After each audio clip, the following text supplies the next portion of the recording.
What is up, everyone? Chris Manning here from the Locked On Cavs podcast with my co-host Evan Damero for Volume 2 of our prep for the 2022 NBA Draft. Today's show, we're going to look at 5 Cavs needs, and we're going to rank them. So let's get into it. All right, the music you heard on the way in, at least in audio form, is from Astro Radio. The song is Factory Flame. Check them out on Spotify or Apple Music. I'm Chris Manning, covering the Cavs and the NBA for places like Dime on Up Rocks and Explanations for the Sword. Evan is over at Facebook's Right Down Euclid primarily.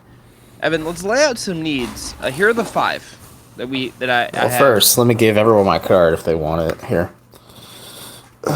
Just here if you guys need it. Just there you go. Here's the thing. If you're watching on video, you get it? Yeah, but that's not scannable, so troubling for you there, buddy. But here's the 5 needs that we've identified.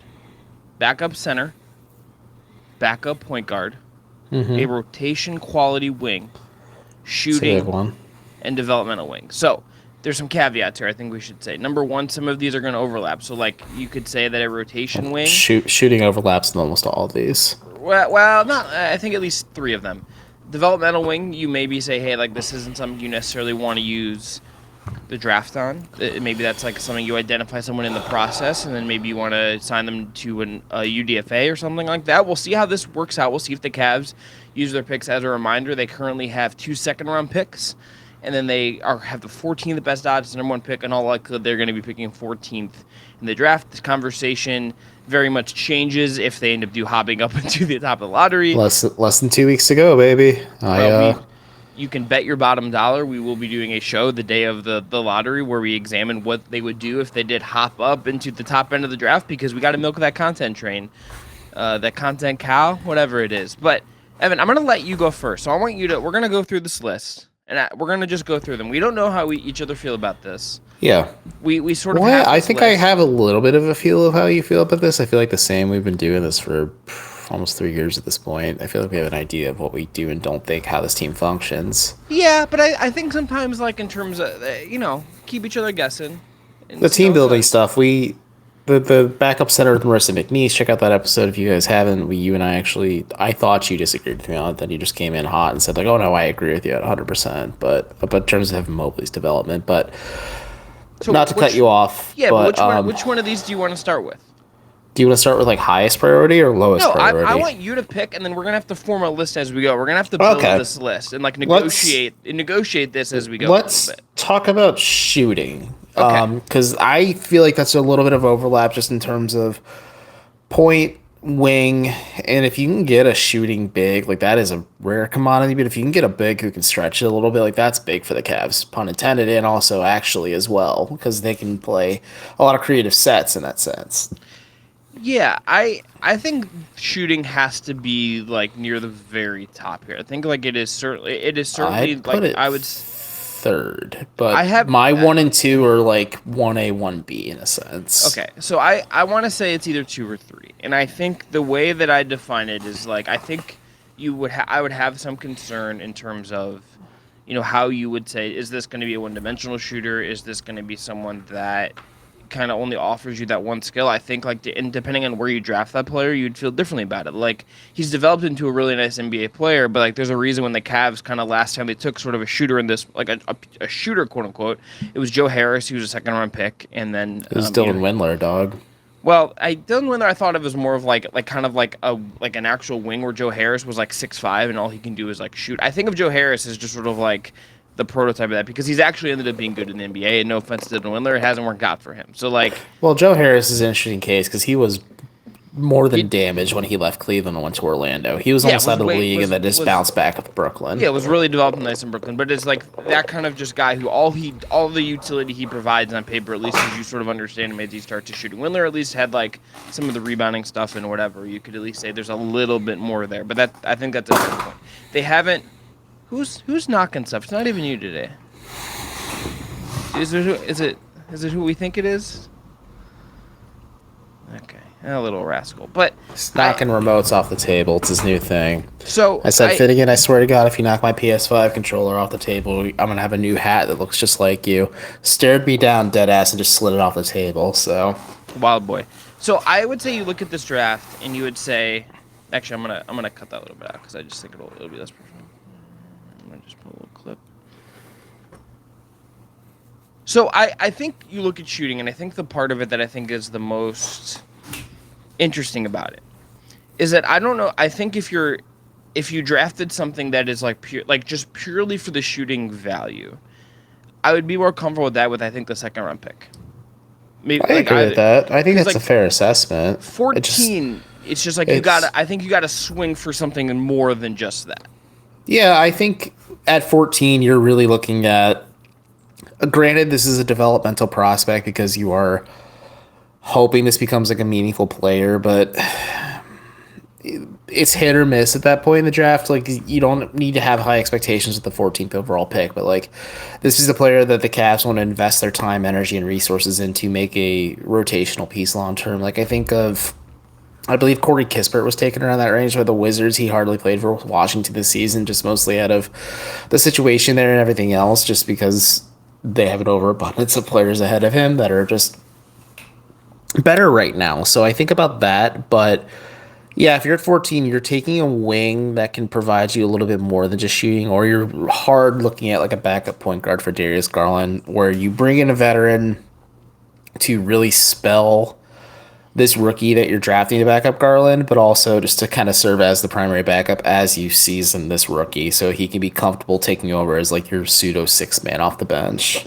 So this is the other. I think this is the other thing I would say. I want to ask. I guess when you think about shooting, would you think of it as someone who is going to be someone that like they're going to be a shooter? Like would you prefer to take someone who like maybe you can project out as a shooter, or would you prefer to take someone that's just like, hey, I know this guy can shoot, and I think we can develop the other part to his game, based on where the Cavs are at and what their roster kind of looks like? What kind of prospect would you, Evan Dammerel, prefer?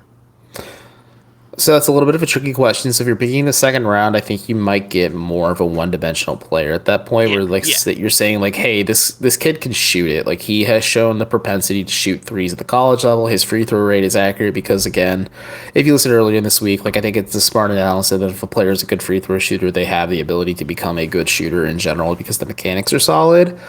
But you're getting more of a one-dimensional player, so I think you want a little bit of both, but I think you want to firmly say like, okay, their 3-point rate in college was pretty good. That like they just weren't chucking it, or they're like let's say like a player has like an insane percentage, then you actually break down like their rate. They're only taking like one or two threes a game. Like that gives me pause a little bit, but I think you can unearth a player like that in the second round. It's just that's more so than you're looking in the avenue of like a developmental wing, which I would probably rank last on my list. We'll talk about that later, but Oh, so we have a hard disagree because I have one that I'll bring up next. I think is my very firm should be 5. no, number five. Okay, well, I'm That interested to should be hear that this. it should be last. Yeah, I have one that I feel very strongly should be last. So we'll No, have I to. agree. I'm interested to see this, but I just Yeah, think I'm thinking in the grand scheme of things. But that's just kind of where I'm at. Because if you're going in with the first round pick, you can probably swing for a player that has a little bit of column A, column B, column C, and hope that like A and B, which is the 3-point rate and the 3-point percentage, just work out. But if you're drafting the second, like you want solely a shooter, like there's some kid from Italy that I've been watching some tape of, but I don't remember his name off the top of my head. But like he's known for shooting. Like I've been talking to Mavs draft a lot about this. Like he is known for shooting, and if the Cavs just wanted to bring in a shooter, that could be an option in the second round if he wants to leave Italy and play in Cleveland next season on either like a two-way deal, or just be like your end of rotation guy, or hell, just freaking sign Kyle Guy to a two-way contract. He torched for the Heat. He killed it for the G League. If you need to add shooting, you have somebody in house too that might work. yeah. I think you want like more of like the wing movement shooter. I think is sort of what you're looking for. But so if that Yeah, guy you want maybe somebody exists, who can that's what I'm play looking off for. ball and within the motions of the offense, who just knows his spots and knows where he needs to be in like cadence with Darius Garland. Like, I think, yeah, obviously that's ideal.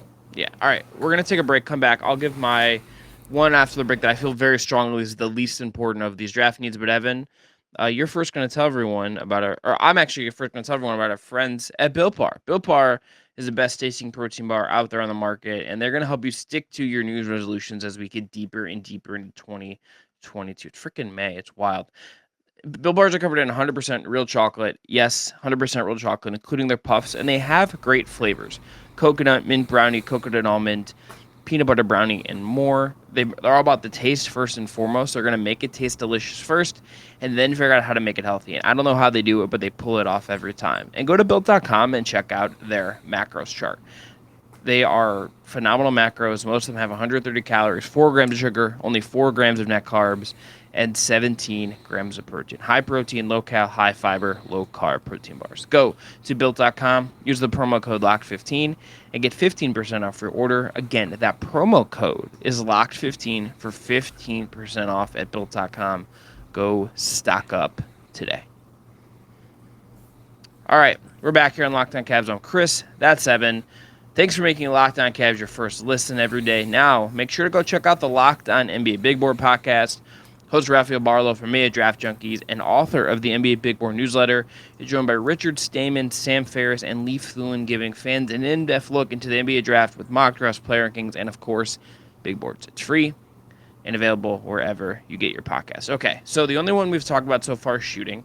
As a refresher, the other 4 needs that we have here: backup point guard, backup center, developmental wing, and rotation wing.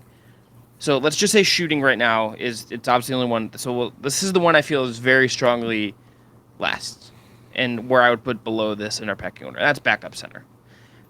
Really? Backups. Oh, very Elaborate. strong. Okay. Backup center. Do you feel comfortable watching Moses Brown play meaningful minutes So again? he's Because part he of is such a minus as a rim protector. Okay, here's the thing. You have Jared Allen, and you're paying him $20 million. You have Evan Mobley, who's going to play a lot of minutes at the 5. Okay. But what I'm saying is, let me finish. if you want to buy a second and get a big, make my point. Like, they have 2 second picks. They don't need to spend. Dan Gilbert has other things he should be spending his money on with this franchise. I don't think buying another pick to get a big is what I would. Well, do. the crypto market's collapsing. He might have some free cash to spend. Okay. So what I would say with backup center is, number one, you have Jared Allen already. He's going to play 30-something minutes tonight. Evan Mobley is going to fill a lot of your other backup center minutes. He might play all of the rest of your backup center minutes for like that. That's a good way to approach it. You have other needs on this roster that are much more important and fit the structure of the NBA. You need more wings. You need more shots at wings you can develop. Moses Brown is not like a guy that I feel great about as like a rotation piece, but he's going to be really affordable. And like, if I'm looking at cashing in resources in the draft and then and using that to take a shot at something, backup center is not the thing that I think is just like, it's not going to give you that much of your return. You're already going to have really good minutes of actual high-end center play with Jared Allen and with year 2 of Evan Mobley. Jared Allen should have been an all-star last year. He had a great year. Evan Mobley is a budding superstar going into year 2. If Moses Brown is like your break glass and Cage Emergency, okay, he was. You know what I mean? Like, should have been voted in from the beginning. Moses Brown, if he's like, you keep him and it's like he's 23 and he's really cheap, and you go find another version of that, or like a veteran like a Gorgie Dang or something, you can make that Tristan work. Thompson. And I don't think it is bad vibes there. I don't Really? I just yeah. I'm Really? kind of done with that. Yeah, I'm done with that. Really? I think. Have you been watching the Kardashians on Hulu too much? No, I don't want to talk about Tristan Thompson. I look at what you can do, and you can develop. You can just get something that doesn't cost you like prioritizing this in the draft. Like, I think it would be like a mistake to use your. It would be insane to use the first round pick, and it would be insane to use the top of the second round pick. Take wings, take guards, and when we get to backup point guard, this will feed into my argument even more. But I think backup center to me is very clearly bottom of the list. You can get it elsewhere. It's not something I would be really prioritizing on draft night.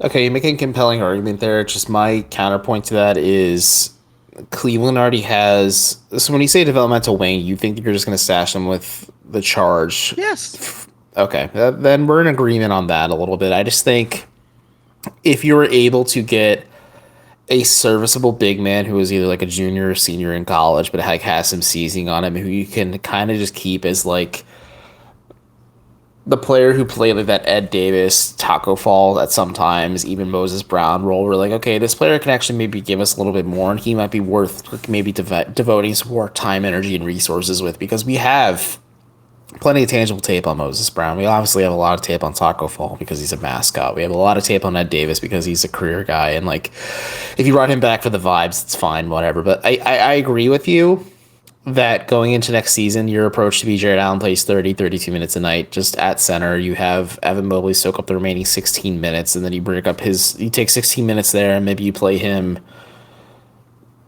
15 to 20 minutes at power forward then at that point just to break up his dichotomy a little bit. But the Cavs also play positionless, so it's a little harder to do that too. So I agree with that stance. I just think it flip flops for me. So if you can get a good developmental wing with that like late second round pick, I think it's 58 off the top of my head right now. It's the it's yeah, it's 58, the third to last pick in the draft.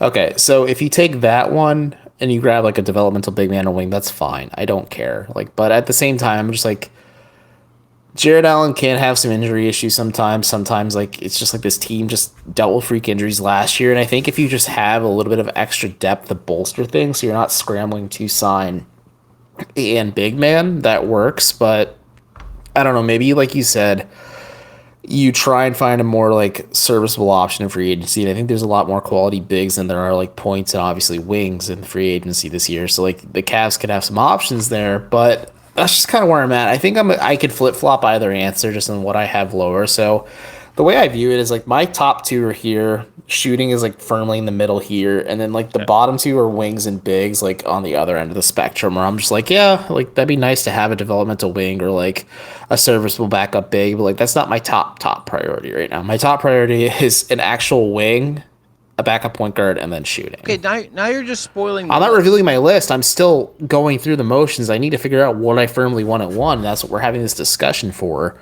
Okay. Am I gonna call you Ski Up after this or like Chris?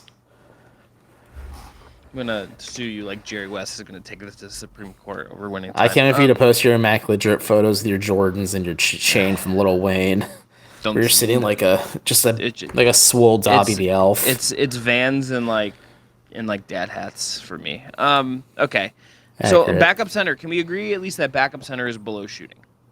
Yeah, absolutely. Okay. Yeah, absolutely. I think shooting is just such a need for this Cavs team because they're so below average in terms of shooting in general.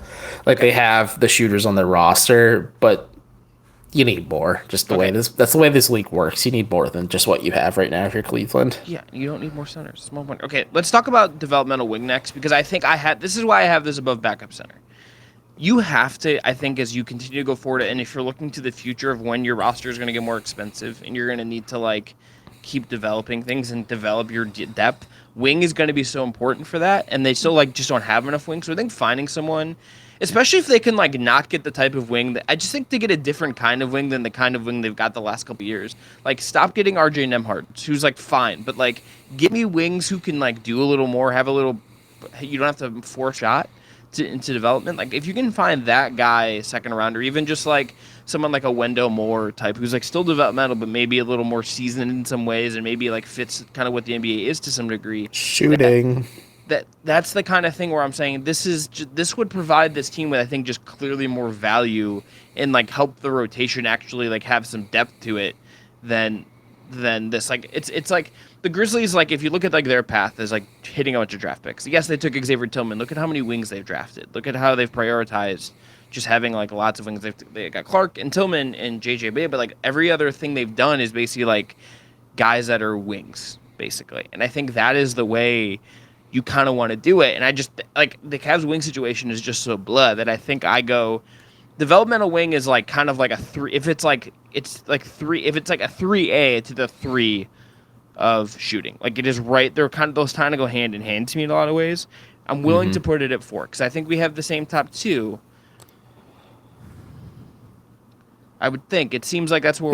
We do. You like pause. I just know if you froze or something. I know, but I'm waiting to see if you're going to interject yourself. You kind of sometimes you do that. I'm letting you. I want to kill your flow. I'm trying to be. I don't have a flow. We're just vibing here. We're just vibing. We're riffing. But I think we do have the same top 2. I want to flesh mine out a little bit more and maybe figure out what's like right now. I'd say like you just need like an actual serviceable wing on this roster. You need multiple of those, but you don't have that luxury. So like. Grab one in the draft. We'll talk about this more in the next segment, obviously. Like, grab one of those in the draft and then, like, maybe pursue the backup point market. But, like, let's say Ty Washington is available at 14. Like, if I were the Cavs, who I know they like Ty Washington, like, I'd have to consider. I know he plays a bit of, like, that Emmanuel Quickley role for Kentucky, but he has a little bit of playmaking upside, too, that gives me pause. And I say, okay, the Cavs have finally addressed their backup point issues with Ricky Rubio, but, like, slapping a Band-Aid and just bringing in, like, veterans does make sense, but maybe develop something long term so you don't burn out your franchise player at the same time because you keep just trying to slap the band-aid on this issue. Yeah, we'll get to backup point guard, I think. All right, after break. Evan, you're going to start. Did you get my text? I will look. I was It's the looking. U.S. men's national team kits for the World Cup. They're bad. They're terrible. 0 out of 10. 0 out of 10. Send them Tiger-esque look. Today's episode of Locked On Cavs is where those kids should go. Terrible. Terrible. Chris Manning himself said it. But today's episode of Locked On Cavs is brought to you by BetOnline.net. BetOnline.net is your number one source for all your betting stats and sports info. Find all the latest sports developments, league reviews, and news, including this year's basketball playoffs and the start of the Major League Baseball season. BetOnline is your continued source for all your sporting wagering information, from live betting to playoffs, esports, and more. So if you're interested, head to their website today or use your mobile device to learn about the trends in action. For instance, the Heat have jumped to minus 735 favorites of the 76ers, even with DeAndre Jordan starting at plus 535 for the Sixers, while in the other East series, it's closer to even with the Bucks at plus 105 and the Celtics at minus 125. And in the NBA draft, Jabari Smith is still the favorite to go number one at minus 105, while Chet Holmgren is plus 190 and Paolo Banchero is plus 300. Bet online where the game starts. All right, back here on Locked On Cavs. Evan, did you know that this is the 10 year? I just saw this on Twitter.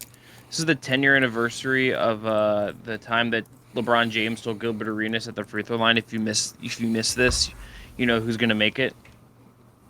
And then Damon Jones hit the game winner on the other end of the floor. Did not know that. 16 years ago. Getting really old. Old. Who shared that info? Give him a shout out. Ball is life. They have over 1 million Twitter followers. They don't need the shout out. Well, we have over like 10 million listeners, so folks follow them and but whatever. Okay. All right, so I think wing. Where do you want to go next? Which one of these do you want to? What do you think is higher for you, bro? Is it backup? It's wing. It's wing. Yeah. It's okay. Wing. Sell me the elevator pitch, because I flip flop on this a lot because I watch Darius Garland go nuclear this year, but I worry like this, and you and I are both like, this isn't sustainable. He could burn himself out, and he burned himself out.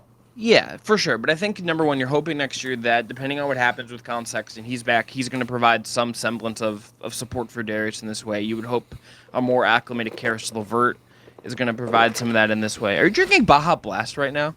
Uh-huh. It's 9 o'clock, brother. You're a wild boy. Baja Blast 0. It's Cinco, baby. You're a wild boy. You look at the roster you're going to have. Evan Mobley, year 2, taking it, maybe adding some creation responsibility. I think you have ways to support Darius better, right? Like, I think that's got to be part of the plan here. If it goes wrong, it goes wrong. But, like, you can't, like, you have to kind of hope for, like, that things will kind of go a certain way, especially if you pay Colin Sexton money. Like, he's going to need to play some minutes as the point without Darius. I also just, like, think if you look at what could take this Cavs roster, like, up a notch, and you look what would feel like the biggest need, it is just more wings that you can trust. It is more wing, different kinds of wings. What kind of wing are you feeling, though? It's like, it kind of got to be like the 3-and-D type or like the Grant Williams type. It's those two kind of templates. It's like, if it ends up being EJ Liddell, if it ends up being, Ochai Abaji, if it ends up being like, Malachi Branham. If you go Malachi Branham, if you go like a Kendall Brown, like that's the kind of guy you could look at, where I think that's the kind of thing you're thinking of in terms of that kind of wing. And it could be different things. It could be whatever it's going to be. I think I think wing is just like a guy that come in and play and develop, especially because like the free agent market just seems like it's going to be very thin. There's not a ton of wings. Like, you could maybe get a Gary Harris or something like that, but I still would want to go out and get a wing. What about Terry Eason from LSU? Sure. I mean, look, I don't have like strong opinions on like tiering these guys. We're gonna get there. No, I know. We'll get more into the nitty gritty as we go here, but like, he's a power forward, but like, I know you hate comps, but like, a player he's kind of drawn some comparisons to is like Jeremy Grant. Like, that would be ideal for the Cavs, for a team who likes to play bigger. They could afford to put like a tweener power forward at the 3 who has defensive upside like that, and maybe some shooting props, like maybe like a twist on the market, what Markkanen sort of did last year to some degree. But I think it is wings for number one. Well, brother, if Lauri Markkanen just came like absolutely built, like just got on that Giannis HGH plan all of a sudden, like the Cavs problems are fixed. You also have like the perfect. You didn't skip leg day. You also have like the perfect player in that instance then too. Yeah, so but I think it is wing, and I think backup point guard is a need, but I think wing is just like because like you like I can talk myself into thinking, hey, we have Colin Sexton, we have Karis LeVert, like at least to start the year, we'll see how the roster shakes out. Like you can finagle, Evan Mobley, like you just have enough there that I feel like you can make that work. And then I look at wing, and it's like I don't know how many of these things I trust here right now. So if you were, I mean, I guess the Cavs gonna have a run of wings, so they stick at 14. But I'm just saying, like, I don't know. Let's just say in like the pre-draft process, like let's say like Ty Washington has like a phenomenal like pre-draft process and Yeah, like but I'm really not. shoots But up I'm. boards and Here's the stuff. thing. But like, I'm not but if like thinking about let's this just in say, terms of but specific if prospects. you are the Cavs, an elite and like a very high upside point guard is staring you in the face, or you can get a wing who could probably provide you a little bit of what you're looking for, but doesn't have the upside. What would you prefer? The wing still? I think Just it because it depends. answers a more immediate It need, or are you more focused? So that, I guess that's my question. Are you it focused on the depends on what happens immediate with or the Colin long Sexton. term? I think That's it fair has to be. too. It's both, but some of this depends on what happens with Colin Sexton. Because if you're I going to pay think Colin that's fair. Sexton 18 to 20 million dollars, then like I think using a first on a backup point guard when you're going to need some real cost control on Wing depth, on the rest of your roster, wing just makes even more sense. There it becomes even more of like a glaring need because you're going to need a wing that you could theoretically pair with Sexton and help him kind of survive on both ends of the floor, and make his life kind of work a little bit better. you know what the real shame of all of this is? Hmm. Kevin Porter Jr. makes so much sense on this Cavs team now. The idealized version of What you got from Kevin Porter Jr. in Cleveland, and sometimes that you see in Houston, he's a little just free to do what he wants with the Rockets, obviously. And I know he claims he's a point guard, but I think he's just more of a combo guard who can maybe provide you some playmaking every now and then. Like, he makes a lot of sense of for just like some of the things the Cavs maybe need, like just in terms of a scoring punch, playmaking, some size, some defense, just a little bit of all of that. And it's a shame how things went, and I'm glad he's doing better with the Rockets, but I don't. Yeah, at the same time, like he also could self combust in a more high pressure situation, or maybe in a more, I don't know, maybe he might be more compartmentalized in Cleveland than he would be in Houston as well. But like just like watching him play at the Rockets and just watching him, knowing what he did at least with his time at the Cavs, like he does make a lot of sense on this roster right now. Yeah, I mean, I think again, like the best version of him that you think turns like a more winning player. I think that certainly, but this also feels like also an indictment of like that's what Karis LeVert is for. Like that's kind of what you're hoping. Yeah, the Karis LeVert's just his injury history, and I think his foot problems rearing their head with Cleveland is giving me Yeah, more pause, and that's yeah, just my issue. but I think with I think with all of these things, whether it's like worrying about like I think like worrying about injuries in this discussion is very hard because I think you just like there's a risk with all of this. Like Oh, absolutely. Darius Garland could turn his ankle and miss a month. Like this stuff just happens. And Tear his you have to, meniscus again. right, like you could have stuff where like this just it just happens. You have to deal with it. I think wing is just clear the roster, and then let's just talk about backup point guard because we're low on time. I kind of feel like backup point guard is a thing that maybe if the draft runs a certain way and that becomes the value at 14, you could like kind of say, hey, we need more guards. Like it's a cost thing, whatever. The other thing that I do feel about, it seems like you might be able to find guards in this, depending on, you might look at a veteran, you might look at Delon or Tyus Jones. We'll see what kind of happens with those guys. It was interesting that Robert Covington got that extension. I wonder if those teams will kind of do that 2-year extension for some of those guys who don't want to have to worry about dealing with the free agency market. Yeah, there's not a lot players, of money spent. some players are eligible for 2-year extensions right now. I don't know if the two guards like Tyus Jones and DeLon Wright, are they eligible? Yeah, they're both eligible. Okay. I wrote a thing about Covington for Dime before we got on, and that was one Gotcha. of the So we've also seen guards in the second round come in and make, and not first round pick guards come and make an impact. So like Ayu Dembusa from the Bulls last year came and had like a really positive rookie. He rules though. No, but like you can find some of these guys. Like it's. I know you can. It's just. I'm not saying it's a guarantee. Do you trust the Cavs player development staff fully enough to enable or embolden that player? And I don't know. Like the Cavs are deep in scouting. You have to try. I think is the point here. I know. You have to try. Like I'm looking at just like Tankathon's big board right now. Like I think in the area where the Cavs are picking in both spots in the second round, yes, there are point guards available. Like there's just a lot of interesting prospects. It's just if you're Cleveland, how highly do you prioritize this stuff too? Because wing is like the big issue, and I think I'm in agreement with you. I think that's just been my stance for a while. But like, I do just think about the Darius Garland issue. And I'm like, do you really want to go through this again? But at the same time, like you said, like you lay out a compelling argument. Like if you figure out what's going on with Sexton, give Levert the benefit of the doubt. If it doesn't work, obviously pull the plug on the situation and trade him at the deadline. But like, there are obvious answers maybe in the path for the Cavs to answer some of these problems. But I do wonder if you just fully go in on just like, hey, let's grab wings, even if they're more seasoned and experienced and they have lower upside than some of these other players, and just fully maximize the potential of this roster. Because again, you have a clear big three here, and we keep going back and forth on this a lot. And I know we're pressed for time, but it's an interesting thought exercise because you can make an argument for either case, and that's just kind of where I'm at. Where I'm like, yeah, I bet the problem is not the problem, but I guess the thing is the draft happens before free agency. So if free agency happened before the draft, I'd have a lot more clear of an answer. I'm like, yeah, the Cavs need this, this, and this because they answered all their issues in free agency already, or they signed these players to extensions, so you know they're here long term, and this is clearly what they're trying to, or not clearly, but it gives you insight on what they're trying to do. Yeah, I think the other thing about this though is that I don't think these problems are all the draft in terms of like finding guys, whether it is like trying to find and develop UDFAs or second round picks or finding someone in the first. That is a more like, I think just based on the money they have to spend in free agency and what the market kind of looks like in terms of who's available and who, you know, is not available really, and like who are they're even going to be able to really make calls for. It just seems like I think the draft is going to be a way if they can get someone that makes an impact next year and like and kind of lessen some of the maybe missing item for AT if that kind of goes that way, that would be a really big deal. And the trade market exists too, but like in terms of like not having to give up other stuff to keep your flexibility going forward, finding I think some success in the draft will be kind of important. So let's do a final ranking here. Are we saying rotation wing is number 1? Yeah.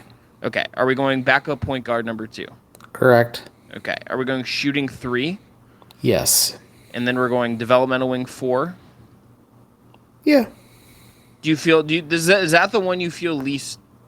I flip flop on either. I think where we differ is that you are much more worried about the injury stuff, and I'm just like, let's just like, you got to just ride and hope that it's going to work out in a certain way. Your luck's going to be better. It's the cynic in me. What can I say? But I think for me more so, it's 1A 1B is wing and point guard. Shooting is like 2, and then like you just want to say like 4A 4B is backup wing or rotation big and / developmental wing. Like I can flip flop on either. It just depends on who's available in terms of UDFAs and in the second round for me. Like if you get a developmental wing, you grab that. But if you see a big man that's more enticing, yeah, go for it. I understand both schools of thought.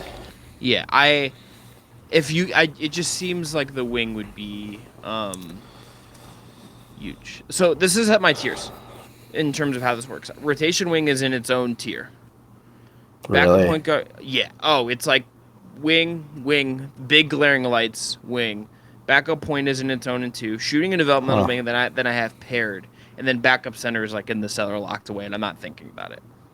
Well, yeah, we have dramatically different tiers because I have the first 2 in their own tier, shooting on its own, and then the other 2 are just in a very distant third tier for me. It's a little more balanced. It would be for mine. If I'm getting a center in this draft, it's taking Evan Mobley's brother Isaiah and doing legal tampering. I mean, yeah. Like honestly, it's just like it would just be like such a bizarre use of, you know, like Packers fans get like really mad about like them not taking wide receivers. That would be like me trying to explain like why use like a first round pick or like your high second round pick on a center when you have Jared Allen and Evan Mobley. That would be fair. That would be me. That would just be like, what is the point of this? And Kobe, I'm like, we can't apologize for 48 minutes of elite center play. And I'd be like, Kobe, you already had 48 minutes of elite center play. What's going on here? I mean, to be fair, Jared Allen sitting at home recovering his finger, and Andre Drummond at least made it to the playoffs. So if he was with the Sixers, he'd be getting smoked by Bam Adebayo instead. Instead, his point guard is saying crazy things on podcasts, which is a lot like us. So we're gonna end there. Oh, Kyrie. Okay.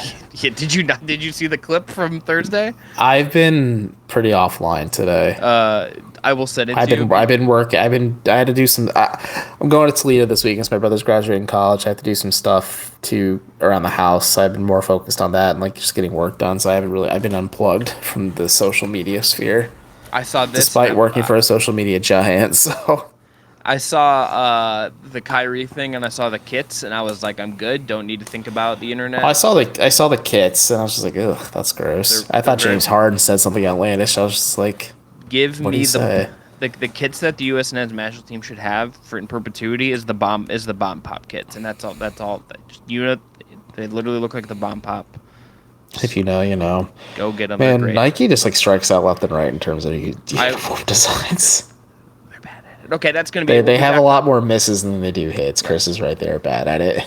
Especially for like just professional, like any pro team, but like Cleveland, oof, they have been. There's a reason why they keep going back to classics. Yes. All right, we'll be back on Monday. We'll be kicking off Jared Allen week, which should be a fun week, and we'll do some more draft stuff again next Friday. Perhaps we'll have someone on to talk about some more prospects. Until next time, I'm Chris. That's Evan. Be well. Want a great second listen. WNBA is kicking off. Check out Locked On Women's Basketball with Howard Megdal and the whole team from the Next. Check out Locked On NBA. Check out Locked On NBA Draft Big Board. It's a great show. Tons of great. There's an interview with like Ryan Rollins from Toledo in there. There's a ton of great stuff in that feed. Go check it out. Oh wow! Speaking of Toledo, Ryan Rollins and I'll be in the same vicinity this weekend. I'll network. Get him on the show. Don't worry. If you give him your card, I'll not give you anything. But until then, be well. Do you guys want my card?